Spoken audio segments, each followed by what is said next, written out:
इस वक्त एक बड़ी खबर आ रही है। बीजेपी ने जारी की एमएलसी प्रत्याशियों की लिस्ट। 30 उम्मीदवारों के नाम जो हैं वो सामने आए हैं। लिस्ट जारी हुई है और एमएलसी चुनावों का हम जिक्र कर रहे हैं। आप जानते हैं 21 मार्च से 16 अप्रैल के बीच चुनाव होने हैं 36 सीटों पर। और आप जानते हैं यूपी में विशेष तौर पर 403 विधानसभा सदस्य यानी कि यूपी विधान परिषद में 134 से ज्यादा सदस्य नहीं हो सकते और उसमें जो है कम से कम विधान परिषद में 40 सदस्य होने जरूरी होते हैं, जो हम जिक्र करें। तो बीजेपी ने जो लिस्ट जारी की है वो हम आपको इस वक्त की आज की बड़ी खबर बता रहे हैं। 30 उम्मीदवारों की लिस्ट जारी हुई है। मुरादाबाद बिजनौर से सत्यपाल सैनी का नाम सामने आया है। रामपुर बरेली से कुंवर महाराज सिंह का नाम सामने आया है। और आप ये जानिए एमएलसी का दर्जा दरअसल विधायक के बराबर का ही होता है। बदायूं से वागीश पाठक को टिकट मिला है। यानी कि बीजेपी ने जो लिस्ट जारी की है इन नामों पर भरोसा जताया है। 30 उम्मीदवारों की लिस्ट जारी हुई है। आज की सबसे बड़ी खबर तो विधानसभा चुनावों के बाद विधान परिषद की जो चुनाव की जो दौड़ है वो तेज हो गई है और नतीजे आने के बाद से ही उच्च सदन यानी कि विधान परिषद चुनाव के लिए सियासी दलों की लामबंदी शुरू हो चुकी थी। पीलीभीत शाहजहांपुर का हम जिक्र करेंगे। यहाँ से सुधीर गुप्ता जो है और उनका नाम सामने आया। हरदोई से अशोक अग्रवाल को टिकट मिला है। उसके बाद अगर हम बात करें सीतापुर से पवन सिंह चौहान को टिकट मिला है। खीरी से अनूप गुप्ता को टिकट मिला है। सीतापुर से पवन सिंह चौहान जिनका हमने पहले भी जिक्र किया उनका नाम सामने आया है। तो जो लिस्ट आई है वो जो 30 नाम है वो हम आपको लगातार बता रहे हैं। और रायबरेली से दिनेश प्रताप सिंह को टिकट मिला हुआ है। पीलीभीत शाहजहांपुर से सुधीर गुप्ता का हम जिक्र कर ही रहे हैं। मुरादाबाद बिजनौर से सत्यपाल सैनी को टिकट दिया गया है। उच्च सदन अगर आप किसी विधानसभा का देखें तो ये माना जाता है। और उसके बाद से ही सबसे महत्वपूर्ण ये 21 मार्च से 16 अप्रैल के बीच जो है विधान परिषद का जब हम जिक्र कर रहे हैं तो पहले चरण के नामांकन जो है वो आखिरी तारीख थी वो 19 मार्च थी, जिसे बढ़ाकर 21 मार्च किया गया है। संकेत हमारे साथ हमारे सहयोगी जुड़े हुए हैं। संकेत, ये जो नाम सामने आए हैं 30 नाम, जरा डिटेल में बताइए समीकरण क्या बैठ रहे हैं? देखिए, जो सबसे अहम बात है कि भारतीय जनता पार्टी ने जो एमएलसी की सूची है उसमें ये स्थानीय निकाय की विधान परिषद की 36 सीटें हैं, उसमें से 30 नामों का आज बीजेपी ने ऐलान कर दिया है। और उसमें जो 30 नाम है उसमें खास बात बीजेपी ने ध्यान रखा है कि उनके जो मूल कार्यकर्ता यानी कि अपने भारतीय जनता पार्टी के कैडर का विशेष रूप से ध्यान रखा है। चाहे वो भारतीय जनता पार्टी के युवा मोर्चा के प्रदेश के अध्यक्ष प्रांशुदत्त द्विवेदी हो, उनको टिकट दिया है फर्रुखाबाद से। वहीं प्रदेश के महामंत्री अनूप गुप्ता को लखीमपुर से टिकट दिया है। अनूप गुप्ता दरअसल विधानसभा के चुनावों के दौरान वो प्रधानमंत्री नरेंद्र मोदी समेत तमाम बड़े नेताओं की रैलियों के प्रबंधन का कामकाज देख रहे थे, यानी कि चुनावी अभियानों में सीधे तौर पर वो मेहनत कर रहे थे। यही वो वजह है कि कार्यकर्ताओं को उस मेहनत का इनाम मिला है। और अगर हम बात करें रामचंद्र प्रधान की, तो रामचंद्र प्रधान को लखनऊ और उन्नाव स्थानीय निकाय प्राधिकरण से टिकट दिया गया है। वहीं दूसरी तरफ अशोक अग्रवाल को हरदोई से टिकट दिया गया है। पीलीभीत शाहजहांपुर से डॉक्टर सुधीर गुप्ता और बदायूं से वागीश पाठक को टिकट दिया गया है। इसी तरीके से सत्यपाल सैनी जो कि मुरादाबाद बिजनौर से। इसमें जो सबसे अहम बात है कि बिरादरियों का भी जाति समीकरणों को भी ध्यान में रखा गया है कि जाति समीकरणों का, क्योंकि लोकसभा के 2024 के चुनाव है उससे पहले स्थानीय स्तर पर, क्षेत्रीय स्तर पर जो समीकरण साधे गए हैं, जातीय आधारित समीकरण साधने की कोशिश की गई है भारतीय जनता पार्टी के नेतृत्व की तरफ से। और भारतीय जनता पार्टी की कोशिश भी है कि हर हाल में 36 सीटों में ज्यादातर सीटों को जीतना है।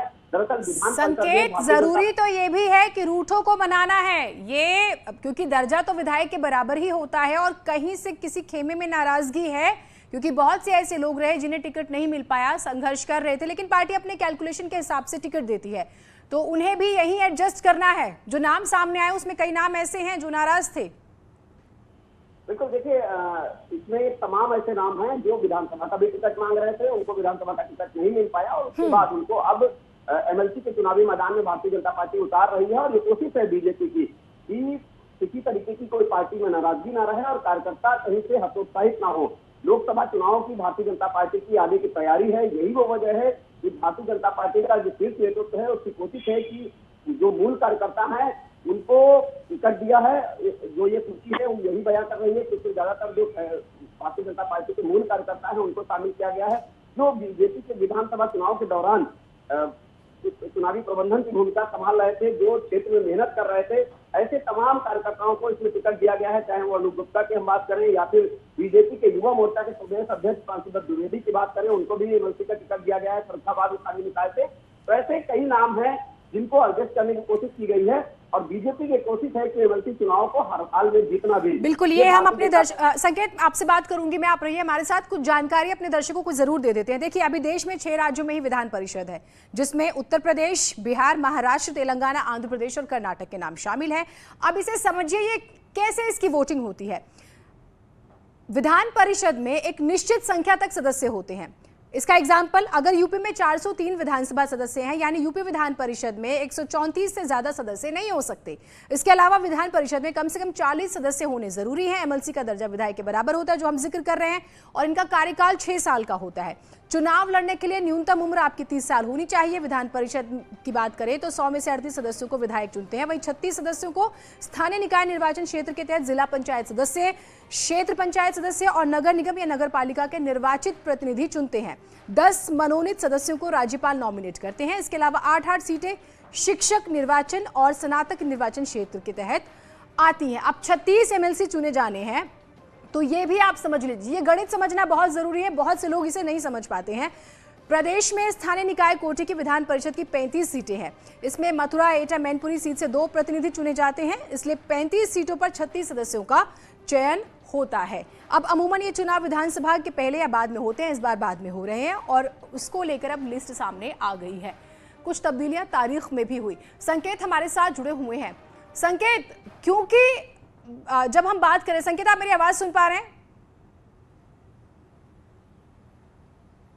ठीक है संकेत। हाँ संकेत, अब सवाल ये, जो नाम सामने आए हैं, हम बार बार बात कर रहे हैं, क्योंकि कोशिश तो यही होगी कि किसी भी तरह से ज्यादा सीटों पर कब्जा किया जाए, उस लिहाज से समीकरण बिठाए जाए। और ये बात सच है, सामने आपके 24 है, हर कदम 24 के लिहाज से ही होगा।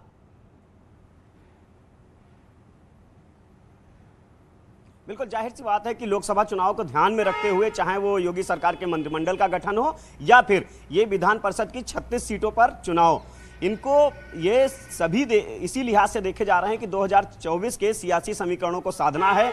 सभी जो कार्यकर्ता हैं उनको एडजस्ट करना है, जो महत्वपूर्ण कार्यकर्ता हैं जिन्होंने विधानसभा चुनाव के दौरान अपनी जिम्मेदारी संभाली। वहीं दूसरी तरफ जो तमाम रूठे हैं उनको भी मनाने की कोशिश होगी। इसके अलावा जो दूसरे दल से आए थे उनको भी एडजस्ट करने की ये कोशिश है भारतीय जनता पार्टी के शीर्ष नेतृत्व की तरफ से। तो एक बात साफ है कि भारतीय जनता पार्टी इस बार विधान परिषद में अपनी संख्या बल बढ़ाने की रणनीति पर काम कर रही है। जिस तरह से अगर हम देखें पिछले दिनों, पिछली अगर योगी सरकार की बात करें तो उस सरकार में कहीं ना कहीं विधान परिषद के जो सदस्य थे, उस विधान परिषद में संख्या बल यानी कुछ सदन में संख्या बल भाजपा का उतना ज्यादा नहीं था। यही वो वजह थी कि कई प्रस्ताव ऐसे होते थे जो विधानसभा से पास हो जाते थे, लेकिन उच्च सदन में दिक्कतें आती थी। अब भारतीय जनता पार्टी उस रणनीति पर काम कर रही है कि जो तमाम विकास से संबंधित जो प्रस्ताव हैं और जो सरकार के प्रस्ताव हैं वो विधान परिषद में आसानी से पास हो जाए और वहां पर संख्या बल भारतीय जनता पार्टी का ज्यादा हो। यही वो वजह है कि भारतीय जनता पार्टी ने एक सधी रणनीति के साथ में इन जो 36 सीटों पर चुनाव होना है उसमें आज 30 प्रत्याशियों के नामों का ऐलान किया है। और इन 30 नामों में भारतीय जनता पार्टी ने सीधे तौर पर अपने जो मूल कैडर इनका कार्यकर्ता है उसको महत्व दिया है। और वहीं दूसरी तरफ जो तमाम ऐसे लोग थे जो विधानसभा का टिकट मांग रहे थे, जिनको टिकट नहीं मिल पाया था, उनको भी एडजस्ट करने की कोशिश की गई है। भारतीय जनता पार्टी के नेतृत्व ने खासकर जो प्रदेश के पदाधिकारी थे उनका भी सामंजस्य इस लिस्ट में बनाए रखा है। अगर हम बात करें फर्रुखाबाद से प्रांशुदत्त द्विवेदी, जो कि उत्तर प्रदेश भाजपा युवा मोर्चा के प्रदेश अध्यक्ष हैं, उनको फर्रुखाबाद से भारतीय जनता पार्टी ने टिकट किया है। वहीं दूसरी तरफ अनूप गुप्ता, जो कि प्रदेश के महामंत्री हैं, अब वो संगठन के कामकाजों में लगातार लगे रहे। प्रधानमंत्री नरेंद्र मोदी की रैलियों की जिम्मेदारी उन्हीं के ऊपर थी। वर्चुअल स्टूडियो यहां पर बनाया, उसकी भी जिम्मेदारी उनकी थी, जो प्रधानमंत्री नरेंद्र मोदी की वर्चुअल रैलियां हुई थी। तो ऐसे में अनूप गुप्ता को अब विधान परिषद लखीमपुर खीरी से टिकट मिला है। वहीं चंचल को भी टिकट मिला है, रायबरेली से दिनेश प्रताप सिंह को टिकट मिला है। तो ऐसे में एक बात साफ है कि भारतीय जनता पार्टी ने एक ऐसा सामंजस्य बिठाया है कि रूठों को मनाया जाए और दूसरी तरफ कार्यकर्ताओं जिन्होंने मेहनत की थी उनको उसी लोकसभा के चुनाव में वो और मेहनत कर सकें, कहीं हतोत्साहित ना हो। यही वो वजह है कि उनको भी मौका देने की पूरी कोशिश भारतीय जनता पार्टी ने की है। एमएलसी के जो नाम हैं उनमें अगर हम देखें तो भारतीय जनता पार्टी के मूल कैडर के कार्यकर्ता भी हैं। ठीक है, एक और जानकारी मैं अपने दर्शकों को दे दूं। आपने कहा मूल काडर के कार्यकर्ता और कार्यकर्ताओं को साथ लेकर चलना बहुत जरूरी है, और बीजेपी बेशक से वही पार्टी है जो सबसे ज्यादा अपने कार्यकर्ताओं का ख्याल रखती है। विधान परिषद में अभी किस दल के पास कितनी सीटें हैं वो हम अपने दर्शकों को जरूर जानकारी दे देते हैं। देखिए, भाजपा के 35 एमएलसी हैं, समाजवादी पार्टी के खाते में 17 सदस्य हैं। इनमें से भी कई सीटें आने वाले दिनों में खाली होंगी। खुद मुख्यमंत्री योगी आदित्यनाथ की सीट भी खाली हो जाएगी। दूसरी ओर बसपा की अगर हम बात करें तो 4 कांग्रेस की तरफ, कांग्रेस का 1 सदस्य है, अपना दल सोनेलाल का 1 सदस्य है, इसके अलावा 2 शिक्षक एमएलसी हैं और 2 निर्दलीय और एक निषाद पार्टी के सदस्य। 37 पद खाली हैं। तो ये जानकारी भी आपके लिए उतनी ही जरूरी थी। अब सबसे महत्वपूर्ण संकेत यही कि ज्यादा से ज्यादा सीटों पर कैसे कब्जा किया जा सके। जब हम पंचायत से निर्वाचित सदस्यों का जिक्र करते हैं, हमने पंचायत चुनाव के नतीजे भी देखे, बनिस्बत बीजेपी स्ट्रांग मानी जा रही है।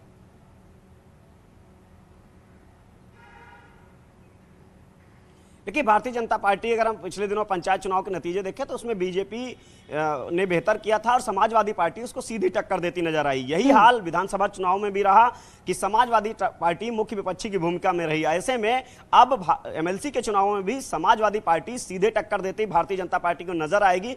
दरअसल समाजवादी पार्टी के नेतृत्व ने भी एमएलसी के जो तमाम नाम हैं उनका ऐलान पहले ही कर दिया था। कई नामों का ऐलान किया सपा ने एमएलसी प्रत्याशियों का। अब आज भारतीय जनता पार्टी की सूची आ गई है। तो ऐसे में सपा से सीधी लड़ाई है भारतीय जनता पार्टी की, और बीजेपी के रणनीतिकारों का यह मानना है कि इस सूची से सियासी समीकरणों को और क्षेत्रीय समीकरणों को, जाति समीकरणों को साधते हुए इन चुनावों को हर हाल में जीतना भी है। यही वो वजह है कि भारतीय जनता पार्टी ने लखनऊ में एक बैठक की, उसके बाद दिल्ली में बैठक हुई और आज ये सूची जारी हुई। यानी कि एक बड़ी कसरत भारतीय जनता पार्टी के शीर्ष नेतृत्व की तरफ से की गई एमएलसी प्रत्याशियों की सूची जारी करने में। यानी कि नामों के चयन में भी भारतीय जनता पार्टी ने विशेष ध्यान दिया कि जिताऊ उम्मीदवार हों, कार्यकर्ता हों, और जो दूसरे दलों से आए हैं उनको भी मौका दिया जाए जो बेहतर कर सकते हैं। यही नहीं, एक और सवाल मेरा रहेगा, उससे पहले मैं दर्शकों को एक जानकारी जरूर देना चाहूंगी। संकेत आप रहिए, हम बातचीत करेंगे। ये उच्च सदन है और इसमें वही दमदार होता है जो निचले सदन में दमदार होता है, यानी कि विधानसभा में। अब विधानसभा में किसके पास कितनी सीटें हैं वो आपके सामने अभी हाल में नतीजे आए हैं, और ये इतिहास जो है वो भी मैं आपको जरूर बताती हूं। आमतौर पर ये चुनाव सत्ता का ही माना जाता है, अभी तक के रिकॉर्ड तो यही कहानी बताते हैं।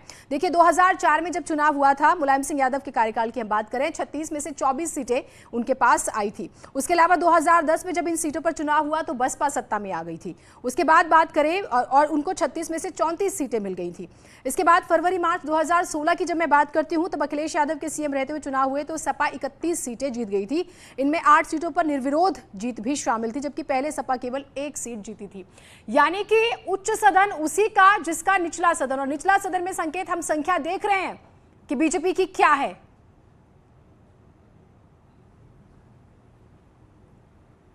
बिल्कुल जाहिर सी बात है कि उत्तर प्रदेश में भारतीय जनता पार्टी की सरकार बनने जा रही है, और जिस तरीके से भारतीय जनता पार्टी ने जीत हासिल की है, अब भारतीय जनता पार्टी के कार्यकर्ताओं का मनोबल बढ़ा ही बढ़ा है। दूसरा, अगर इस चुनाव को जीतने की बात की जाए एमएलसी के चुनाव की, तो यहाँ इस चुनाव में जो स्थानीय निकाय के सदस्य होते हैं वो मतदान करते हैं, और 36 सीटें हैं। भारतीय जनता पार्टी ने आज 30 प्रत्याशियों के नामों का ऐलान किया है, और बीजेपी स्थानीय स्तर पर जो उसका संगठन है उसको भारतीय जनता पार्टी ने सक्रिय कर दिया है, और लगातार उस संगठन से फीडबैक भी लेते रहे। भारतीय जनता पार्टी ने वहां पर पन्ना प्रमुख, बूथ प्रमुख से लगाकर एक बड़ी टीम तैनात की है बूथ स्तर तक। तो एक बात साफ है कि भारतीय जनता पार्टी पूरी तरीके से इस चुनाव को लेकर तैयारी में है, और भारतीय जनता पार्टी हर हाल में इस चुनाव को जीतने की भी कोशिश करेगी। और जो आज प्रत्याशियों के नामों का ऐलान हुआ है, इसमें भी भारतीय जनता पार्टी ने बहुत फूंक फूंक कर कदम रखा है कि किसी कार्यकर्ता को नाराज ना किया जाए, और जिन लोगों को टिकट नहीं मिला उनको मौका दिया गया। वहीं जो दूसरे दल से आए हुए थे उनको भी टिकट दिया गया है। यही नहीं, पश्चिम के सियासी समीकरणों को भी साधने की पूरी कोशिश की है भारतीय जनता पार्टी ने। तो ऐसे में बीजेपी फूंक फूंक कर कदम रख रही है, और भारतीय जनता पार्टी इस चुनाव को हर हाल में जीतने की कोशिश में भी है। जैसा कि आपने बताया कि भारतीय जनता की ये सत्ता का चुनाव होता है, जाहिर सी बात है कि अगर मुलायम सिंह के कार्यकाल से बात करें तो लगातार सत्ता पक्ष ही हावी रहता है, और इसकी वजह भी साफ है कि जो मतदाता इसमें मतदान करते हैं वो कहीं ना कहीं। हाँ, बोलिए बोलिए संकेत, आप बोलिए। बिल्कुल, जो मतदाता इसमें मतदान करते हैं वो कहीं ना कहीं प्रभावित भी रहते हैं कि सत्ताधारी पार्टी को लेकर, और सत्ताधारी पार्टी हमेशा से, अगर हम पिछले लगातार नतीजों को ध्यान में रखें तो मुलायम सिंह के कार्यकाल से, जैसा आपने बताया कि लगातार सत्ताधारी पार्टी ही जीतती आई। यही वो वजह है कि भारतीय जनता पार्टी भी उसी अंदाज में तैयारी कर रही है। हालांकि जो पश्चिम की सीटें हैं वहां पर भारतीय जनता पार्टी ने बहुत हिसाब से टिकट दिया है कि वहां के जो क्षेत्रीय समीकरण है और जो जातीय समीकरण है, खासकर जो वोटर जहां पर जिस बिरादरी के ज्यादा हैं उस पश्चिम में, वहां से टिकट उसी प्रत्याशी को मिला है। पिछले दिनों अगर हम बात करें तो जो एमएलसी प्रत्याशियों की सूची चयन पर चर्चा हो रही थी, उसमें कई नाम सामने आ रहे थे, चाहे हम सुरेश राणा की बात करें, संगीत सोम की बात करें, अपर्णा यादव की बात करें, लेकिन भारतीय जनता पार्टी के नेतृत्व ने इनमें से किसी को मौका नहीं दिया। दरअसल इनके हिसाब से सियासी समीकरण इस चुनाव को जीतने के लिहाज से सेट नहीं बैठ रहे थे। ये भारतीय जनता पार्टी के रणनीतिकारों ने तमाम बैठकों में मंथन किया और उसके बाद ये नतीजा निकला था। यही वो वजह है कि भारतीय जनता पार्टी ने उन लोगों को मौका दिया है, उन प्रत्याशियों को मौका दिया है जिनके स्थानीय स्तर पर पकड़ है, वो प्रधानों से परिचित हैं, वो बीडीसी से परिचित हैं, वो जिला पंचायत सदस्यों से परिचित हैं, जो वोट बैंक है उसको वो सहेज सकते हैं और बूथ स्तर तक ले जाके मतदान करा सकते हैं। ऐसे प्रत्याशियों को ही इस बार भारतीय जनता पार्टी ने इस 30 नामों की जो सूची है इसमें मौका दिया है। ठीक, और हम जानकारी भी लगातार दे रहे हैं, टेलीविजन स्क्रीन पर वो नाम भी आपको बता रहे हैं। चाहे हम बात करें निर्वाचन क्षेत्र, देखिए मुरादाबाद बिजनौर का जिक्र करें, सत्यपाल सैनी, हर नाम के पीछे का गणित भी आपको समझना बहुत जरूरी है। संकेत जिसका जिक्र करें, मिसाल के तौर पर अगर मैं आपके सामने कानपुर बुंदेलखंड की बात कर लूं तो 4 विधान परिषद की सीटें आती हैं। 4 विधान परिषद की सीटें आती हैं, इनमें कानपुर फतेहपुर सीट पर कानपुर शहर और ग्रामीण हिस्से के साथ कानपुर देहात जिला और फतेहपुर जिला है। अब इसी तरह जो दूसरी सीट है इटावा फर्रुखाबाद की, जिसमें कन्नौज, औरैया, फर्रुखाबाद और इटावा के जिले शामिल हैं। तीसरी सीट कौन सी है? झांसी, जिसका मैं जिक्र करूंगी, ललितपुर, उरई और जालौन को मिलाकर बनती है। आप विधानसभा में क्या परिणाम आया आप उसको देख के बहुत चीजें समझ सकते हैं। चौथी सीट बुंदेलखंड के बांदा, हमीरपुर, चित्रकूट को मिलाकर तैयार होती है। अब ये बताने के पीछे जो मकसद था वो मैं आपको बता देती हूँ। देखिए, विधान परिषद चुनाव में खड़े होने वाले एमएलसी प्रत्याशियों को वोट देने का काम किसका होता है, ये समझिए। ये बहुत बारीक गणित है। सभासद का, ग्राम प्रधान का, बीडीसी ब्लॉक प्रमुख का, जिला पंचायत सदस्य, ये वोट करते हैं। अब इसे समझने के लिए आपको क्या समझना होगा? पिछले साल जो पंचायत चुनाव हुए थे उसमें ब्लॉक प्रमुख और जिला पंचायत अध्यक्ष बनाने में भाजपा ने रिकॉर्ड हासिल किया था, जबरदस्त जीत हुई थी। ये बात अलग हो सकती है कि जिला पंचायत सदस्य जो है, जो उसकी बहुमत की संख्या थी, उसमें बीजेपी थोड़ी सी कम रह गई थी। अब जिला पंचायत अध्यक्षों को जिताने में भाजपा सभी पार्टियों को पीछे करते हुए आगे बढ़ गई थी। यानी कि आप अगर इस गणित को समझेंगे तो बीजेपी आपको स्ट्रांग नजर आएगी और यही कोशिश हो रही है। इस आधार पर इतना साफ है कि कानपुर बुंदेलखंड की 4 विधान परिषद की सीटें हो या प्रदेश की 36 सीटें, जिसका हम ओवरऑल जिक्र कर रहे हैं, बहुमत के लिए भाजपा पूरी ताकत लगा देगी। संकेत, मैंने सिर्फ ये एक एग्जाम्पल रखने की कोशिश की है ताकि हमारे दर्शक बारीकी से समझें।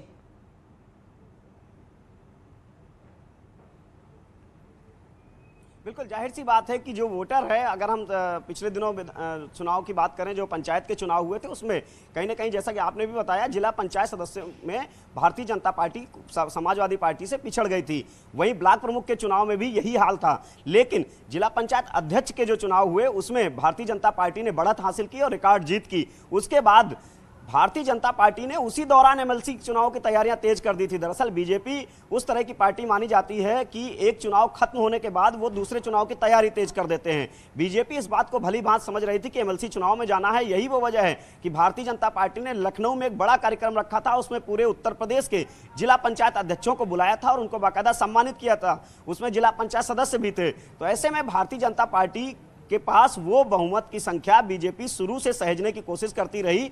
उसे पता था कि एमएलसी चुनाव में जाना है और इन्हीं लोगों को मतदान करना है एमएलसी के चुनाव में। बिल्कुल। अब मैं 2 नामों का जिक्र करूं अगर आपसे, क्योंकि इन नामों पर भी मंथन उतना ही जरूरी है। संकेत, तो आजमगढ़ मऊ से अरुण कुमार यादव का नाम है और बलिया से रविशंकर सिंह पप्पू। कैलकुलेशन समझ रहे हैं हम? संकेत, बिल्कुल जाहिर सी बात है कि वो जो बेल्ट है आजमगढ़ की, उसमें यादव बाहुल्य इलाका है, मुस्लिम बाहुल्य इलाका है और वहां पर अरुण यादव को सीधे तौर पर भारतीय जनता पार्टी ने जातीय समीकरण साधने के लिए वहां से टिकट दिया है। यही अगर हम बात करें फर्रुखाबाद की, वहां से प्रांशु दत्त द्विवेदी को चुनावी मैदान में उतारा है। दरअसल प्रांशु दत्त द्विवेदी ब्रह्मदत्त द्विवेदी के भतीजे हैं, जो कि पूर्व मंत्री उत्तर प्रदेश सरकार में हुआ करते थे, चर्चित चेहरा थे और प्रांशुदत्त द्विवेदी के चचेरे भाई इस समय विधानसभा का चुनाव भी जीते हैं, यानी कि उनकी स्थानीय स्तर पर पकड़ है और वो चुनाव जीत सकते हैं। और दूसरा, भारतीय जनता पार्टी के मूल कार्यकर्ता हैं, यही वो वजह है कि इनको मौका दिया गया। अगर हम दूसरी बात करें लखीमपुर खीरी से अनूप गुप्ता को, तो अनूप गुप्ता संगठन में लगातार काम करते आए और इस समय उत्तर प्रदेश के प्रदेश महामंत्री हैं भारतीय जनता पार्टी संगठन के।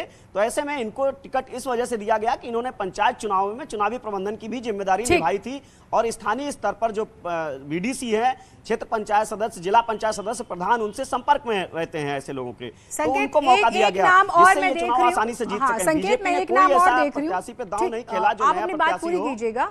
हाँ ठीक है संकेत, मथुरा एटा मैनपुरी से आशीष यादव जो है मैं देख पा रही हूँ, विशेष तौर पर हम जो टिकटों में विधानसभा चुनाव में देखते हैं बिल्कुल कुछ वैसा ही समीकरण बिठाया गया। और आपने कहा कि भाई बीजेपी हमेशा एक चुनाव खत्म होता है और दूसरे चुनाव की तैयारी करती है। अगर हम इसे ये कहें कि बीजेपी एक चुनाव की तैयारी में ही दूसरी चुनाव का भी समीकरण बिठा कर ही सब कुछ करती है और वो एक दूसरे से कोरिलेट होते हैं, तो गलत नहीं होगा।